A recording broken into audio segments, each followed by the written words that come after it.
Iran और America के दरमियान जंगबंदी के दौरान दरअसल अब तक क्या क्या हुआ है, क्योंकि जिस तरह से एक तरफ जंगबंदी हुई लेकिन जंगबंदी के बाद भी इजराइल लबनान पर लगातार हमले कर रहा है। और इस बीच कुछ खबरें जंगबंदी के फौरन बाद आई थी जब ईरान की तरफ से कुछ ड्रोन अटैक मिडिल ईस्ट में भी किए गए थे। हालांकि उसके बाद से कोई बड़ा वाकया तो नहीं हुआ, लेकिन इस जंगबंदी के बाद, क्योंकि अब जंगबंदी के तकरीबन 50 घंटे हो चुके हैं, इन 50 घंटों में आखिर क्या कुछ हुआ है, दुनिया दरअसल यह भी जानना चाह रही है।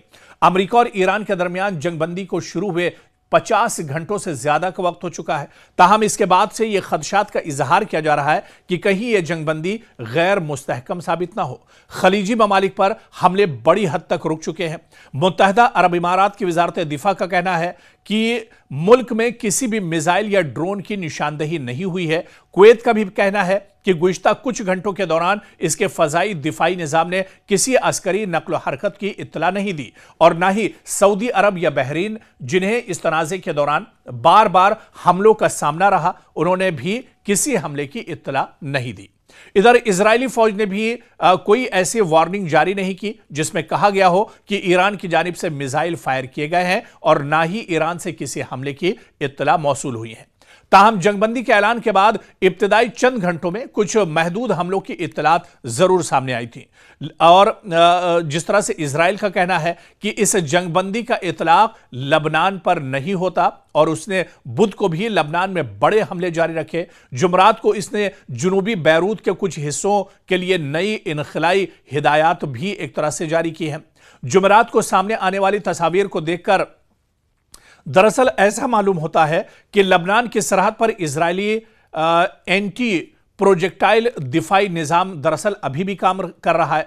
ईरानी हुक्काम ने लबनान पर किए गए हमलों को जंगबंदी की खिलाफ वर्जी करार दिया है, जबकि अमेरिकी सदर डोनाल्ड ट्रंप का कहना है कि इजराइल और लबनान का तनाज़ा एक अलहदा झड़प है।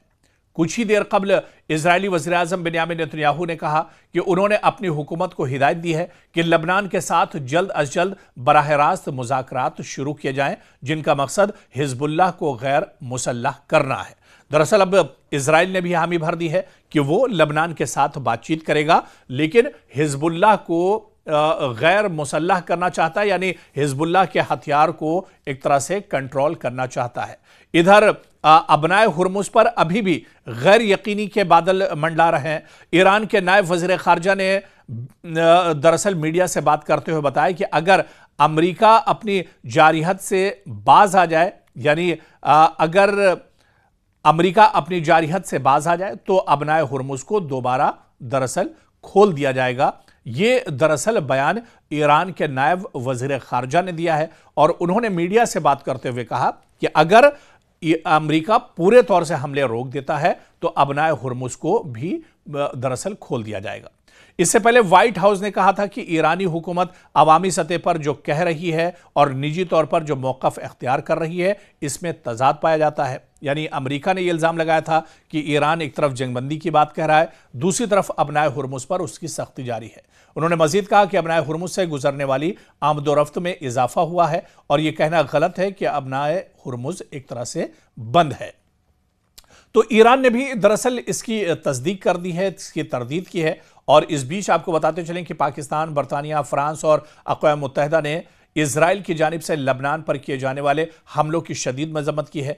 पाकिस्तान के दफ्तर खारजा की जानिब से जारी बयान में कहा गया है कि पाकिस्तान लबनान के खिलाफ जारी इजरायली जारहियत की शदीद मजम्मत करता है।